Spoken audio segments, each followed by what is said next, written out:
नमस्कार बेटा। आज हम कोठारी आयोग ने भाषा के संबंध में क्या क्या सिफारिशें की थी उसके बारे में हम हिंदी शिक्षण से संबंधित अध्ययन करेंगे।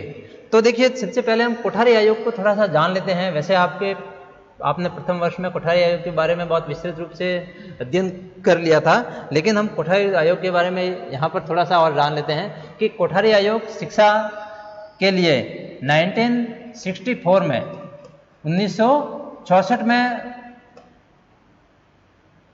1966 से 66 तक इसका कार्यकाल था और 1966 में इसने रिपोर्ट दी थी। ये शिक्षा आयोग था, या इसको राष्ट्रीय शिक्षा आयोग भी कहा जाता है। राष्ट्रीय शिक्षा आयोग, जिसने कि 1966 में अपनी रिपोर्ट केंद्र सरकार को दी थी। 1966 में इसको बनाया गया था और उस समय इसके अध्यक्ष थे डॉक्टर दौलत सिंह कोठारी। डॉक्टर दौलत सिंह कोठारी, इसलिए इसको कोठारी आयोग भी कहा जाता है। तो देखिए, ये स्कूली शिक्षा की गहन समीक्षा के लिए बनाया गया था और इसने 1966 में अपनी रिपोर्ट सामाजिक बदलावों को ध्यान में रखते हुए इन्होंने बहुत ही ठोस सुझाव दिए थे। तो और 29 जून 1966 को इन्होंने 29 जून 1966 को अपनी रिपोर्ट के आधार पर कुल 23 संस्तुतियां प्रस्तुत की थी। अपनी रिपोर्ट प्रस्तुत की थी जिसमें कुल 23 संस्तुतियां थी। वो कितनी थी, क्या थी, हम इसके बारे में हम प्रथम वर्ष में बहुत ही विस्तृत रूप से अध्ययन कर चुके हैं और आपके कोर्स में सिर्फ और सिर्फ भाषा के संबंध में जो सिफारिशें हैं वही हैं। तो आपको ये थोड़ा सा वापस एक बार आपके नॉलेज में डाल देते हैं कि कोठारी आयोग क्या था और कब ये बना था। तो ये 1966 में बना था। 66 में इसने रिपोर्ट दी थी। राष्ट्रीय शिक्षा आयोग भी इसको कहते हैं और इनके अध्यक्ष डॉक्टर दौलत सिंह कोठारी थे, इसलिए इसको कोठारी आयोग भी कहा जाता है। और इन्होंने स्कूली शिक्षा से संबंधित बहुत ही ठोस रिपोर्ट दी थी। स्कूली शिक्षा से संबंधित से ये था। अब हम आगे अध्ययन करते हैं कि इसने क्या रिपोर्ट दी।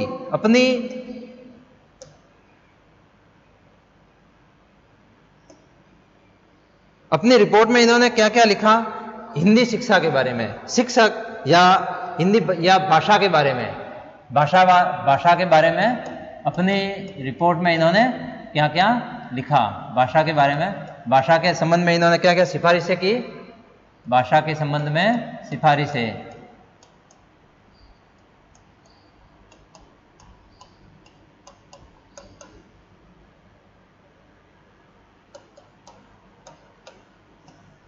क्या क्या की, तो वो हम अध्ययन करेंगे। भाषा के संबंध में सिफारिशें। देखिए, कोठारी आयोग ने त्रिभाषा सूत्र का प्रतिपादन किया था, क्योंकि पहले से त्रिभाषा सूत्र पहले से चला आ रहा था। मुदालियर आयोग के समय से ही त्रिभाषा सूत्र, और उसके पहले जब विश्वविद्यालय आयोग बना था उसमें भी त्रिभाषा सूत्र की बात चली थी। संविधान में भी 3 भाषाओं से संबंधित बात चली थी, मातृभाषा, हिंदी और एक विदेशी भाषा। इस प्रकार से उसमें भी 3 भाषाओं की बात चली थी। उसके बाद जब राधाकृष्णन आयोग आया उसमें भी 3 भाषाओं की बात चली थी, कोठारी आयोग में भी। उसके बाद जो विभिन्न आयोग बने भाषा से संबंध में हो या त्रिभाषा सूत्र हमेशा ही उनके केंद्र में रहा है। तो कोठारी आयोग ने भी त्रिभाषा सूत्र को इस प्रकार प्रतिपादित किया।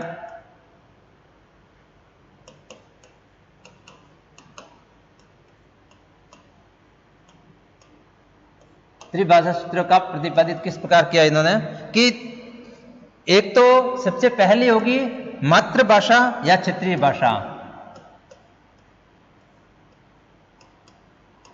मातृभाषा या क्षेत्रीय भाषा।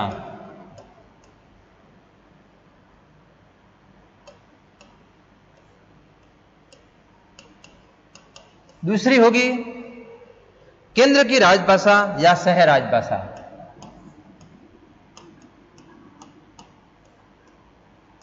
केंद्र की राजभाषा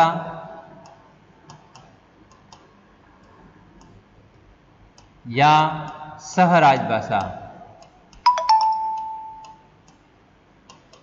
अब देखिए राजभाषा कौन सी? हिंदी।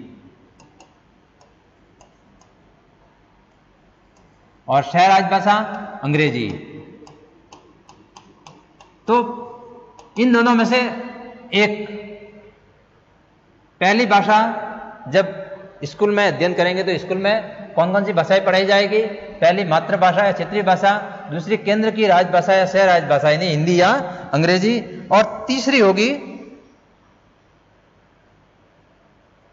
इसके संबंध में कि जो आपकी विदेशी भाषा है, आधुनिक भारतीय भाषा या विदेशी भाषा, कोई भी एक आधुनिक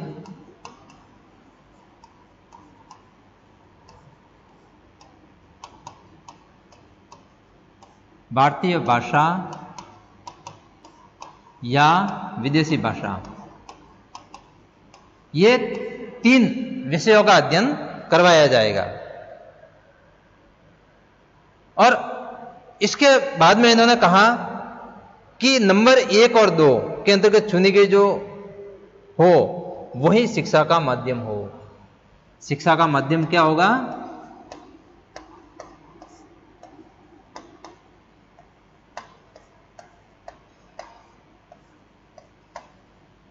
यहां पर नंबर 1 या 2 में चुनी गई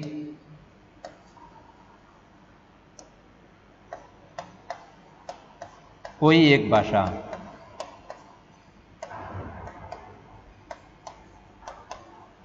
यानी शिक्षा का माध्यम मातृभाषा हो सकती है, क्षेत्रीय भाषा हो सकती है, हिंदी हो सकती है, अगर हिंदी चुनी है तो हिंदी हो सकती है, और अंग्रेजी चुनी है तो अंग्रेजी हो सकती है। इनमें से कोई भी एक भाषा चुनी गई हो वो इसका शिक्षा का माध्यम होगा।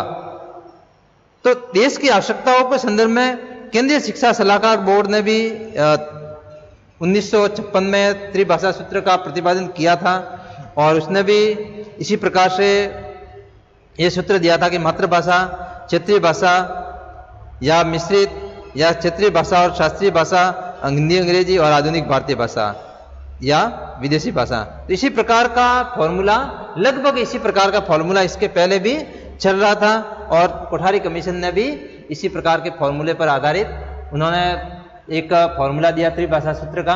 और त्रिभाषा सूत्र बहुत लंबे समय तक विवादों में भी रहा और ये चल भी रहा है। इसका अभी जो लेटेस्ट जो शिक्षा नीति आई है 1920 की, उसमें भी त्रिभाषा सूत्र फॉर्मूला और मातृभाषा पर बहुत ही जोर दिया गया है। मातृभाषा के संबंध में उसमें यह कहा गया है कि मातृभाषा में ही शिक्षा हो ताकि बालक आसानी से समझ सके, बालकों को आसानी से समझ में आ सके। तो पहले सूत्र के समान ही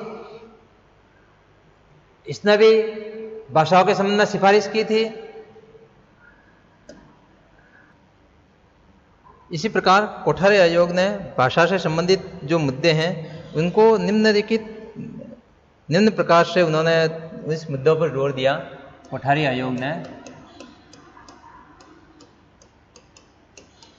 जो भाषा से संबंधित मुद्दे थे उस पर इस प्रकार से अपना मुद्दों को किस प्रकार उठाया उन्होंने, तो सबसे पहले उन्होंने लिखा कि शिक्षा प्रणाली के लिए उपयुक्त भाषा नीति का विकास किया जाए। शिक्षा प्रणाली के लिए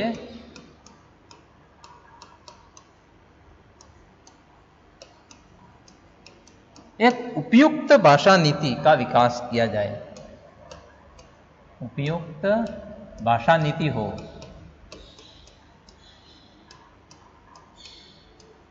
का विकास किया जाए। इसी प्रकार से उन्होंने लिखा कि पढ़ने के माध्यम के रूप में क्षेत्रीय भाषा को अपनाया जाए। माध्यम, शिक्षा का माध्यम क्या हो? क्षेत्रीय भाषा।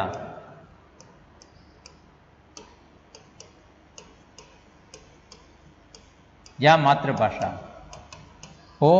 इसी प्रकार से विशेष रूप से क्षेत्रीय भाषाओं में वैज्ञानिक और तकनीकी पुस्तकों का और साहित्य का निर्माण किया जाए। यानी क्षेत्रीय भाषाओं में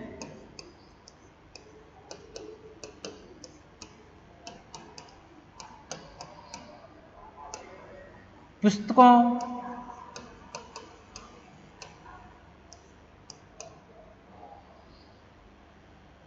और साहित्य के निर्माण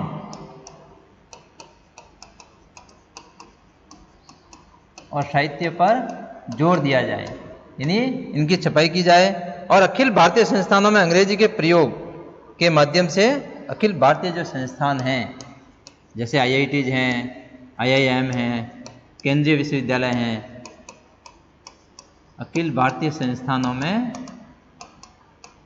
जो अंग्रेजी भाषा है उसको जारी रखा जाए। उसको जारी रखा जाए। इसी प्रकार से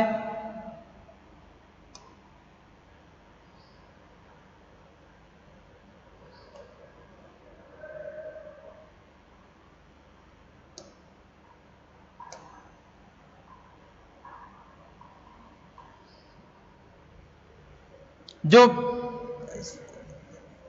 क्षेत्रीय भाषाएं हैं उनको प्रशासनिक भाषाएं बनाई जाए। क्षेत्रीय भाषाओं को प्रशासनिक भाषाएं बनाई जाए ताकि उनका विकास हो सके।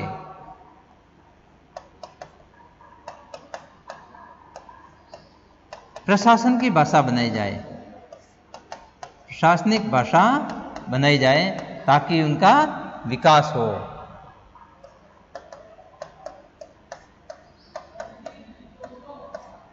और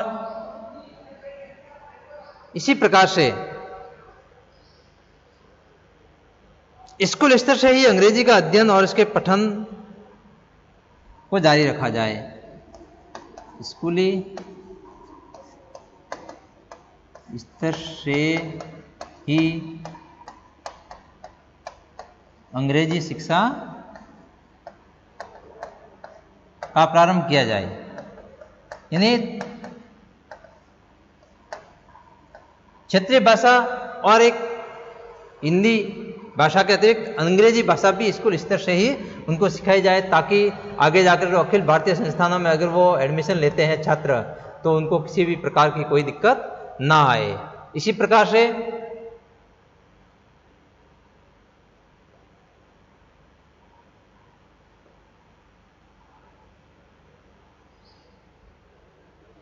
आगे उन्होंने कहा कि बौद्धिक विचार विमर्श के लिए अकादमिक कार्य के लिए उच्चतर शिक्षा में अंग्रेजी भाषा को अपनाया जाए और BA और MA स्तर पर 2 आधुनिक भाषाओं का समायोजन हो। BA या ग्रेजुएशन अपन कह सकते हैं यहां पर।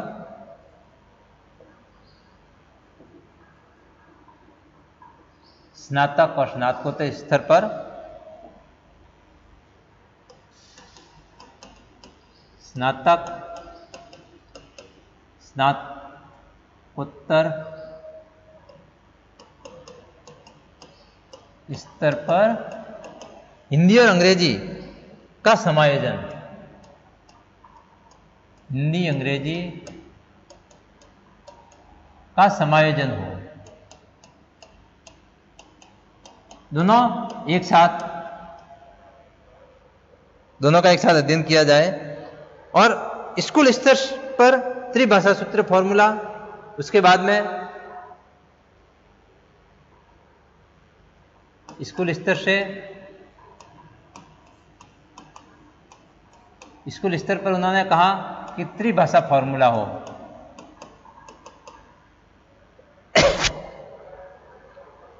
और तृतीय भाषा के रूप में हिंदी भाषी राज्यों में कोई तीसरी भाषा अंग्रेजी हो सकती है या आधुनिक भारतीय भाषा हो सकती है, और द्वितीय भाषा के रूप में जो कि नहीं पढ़ी जा रही हो। क्षेत्रीय भाषा हिंदी है तो अंग्रेजी हो सकती है और अंग्रेजी है तो हिंदी हो सकती है, या कोई विदेशी भाषा भी हो सकती है, वो तीसरी भाषा के रूप में होगी। तो इस प्रकार से जो राष्ट्रीय शिक्षा नीति 1986 है उन्होंने उनकी जो विभिन्न सिफारिशें थी उसमें उसके अंदर इस प्रकार थी कि सबसे पहले अपन देखते हैं कि कोठारी आयोग में हिंदी भाषा के संबंध में क्या सिफारिशें की। तो 1964-66 में राष्ट्रीय शिक्षा आयोग जो था वो बना था डॉक्टर दौलत सिंह कोठारी के अध्यक्षता में। 29 जून 1986 में इन्होंने रिपोर्ट दी और स्कूली शिक्षा से संबंधित उन्होंने रिपोर्ट दी थी।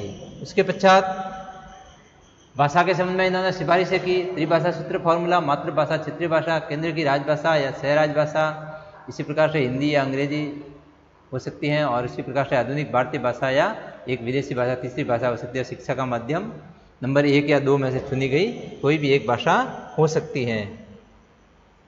कोठारी आयोग ने जो भाषा संबंधी जो मुद्दे हैं वो इस प्रकार से उठाए कि शिक्षा प्रणाली के लिए उपयुक्त भाषा नीति का विकास हो, मध्यम शिक्षा हो, क्षेत्रीय भाषा हो, क्षेत्रीय भाषाओं में पुस्तकों और साहित्य पर जोर दिया जाए, अखिल भारतीय संस्थानों में अंग्रेजी भाषा को जारी रखा जाए, क्षेत्रीय भाषाओं को प्रशासनिक भाषा बनाई जाए, स्कूली स्तर से अंग्रेजी शिक्षा प्रारंभ की जाए और स्नातकोत्तर स्तर पर हिंदी अंग्रेजी का समायोजन हो और स्कूल स्तर पर त्रिभाषा फॉर्मूला हो। इस प्रकार से उन्होंने फॉर्मूला दिया और इसी के आधार पर आगे जाकर जो राष्ट्रीय शिक्षा नीति 1986 है उसको बनाया गया था। राष्ट्रीय शिक्षा नीति पहले तो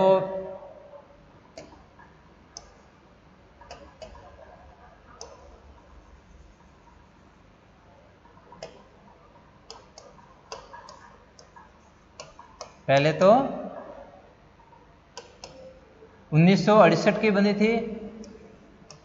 इसके बाद में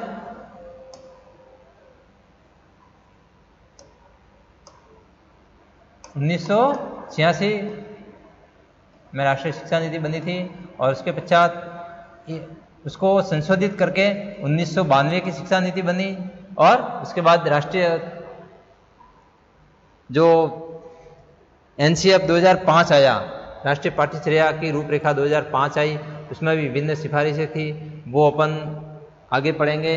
तो ये स्नातक और स्नातकोत्तर इस पर देखिए इन्होंने बहुत ही अच्छी सिफारिशें की। कोठारी आयोग ने बहुत ही अच्छी सिफारिशें की। जो किस प्रकार से उन्होंने सिफारिशें की वो कि उन्होंने शिक्षा प्रणाली को एक उपयुक्त भाषा नीति का विकास करने के लिए कहा। शिक्षा प्रणाली के लिए उन्होंने क्या कहा कि एक उपयुक्त भाषा नीति का विकास हो और उसके आधार पर यहाँ की शिक्षा हो।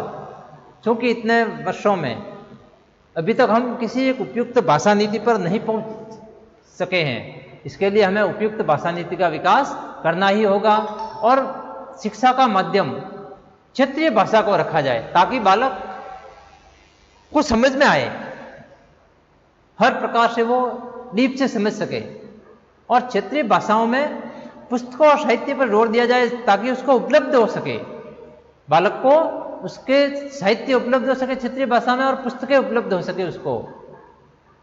लेकिन उन्होंने ये कहा कि अखिल भारतीय स्तर पर अंग्रेजी भाषा को जारी रखा जाए। अखिल भारतीय संस्थानों में बड़े बड़े जो IITs हैं, IIM हैं या सेंट्रल यूनिवर्सिटी हैं वहाँ पर इसलिए अंग्रेजी, क्योंकि हम विदेशों का ज्ञान भी प्राप्त कर सके, इसलिए अंग्रेजी को जारी रखा जाए। और अंग्रेजी को जारी रखने के लिए देखिए यहाँ पर उन्होंने कहा कि स्कूल स्तर से अंग्रेजी शिक्षा प्रारंभ की जाए। वहाँ पर 3 जो भाषाएं हैं उसमें एक क्षेत्रीय भाषा, एक भारतीय भाषा और एक जो तीसरी भाषा है।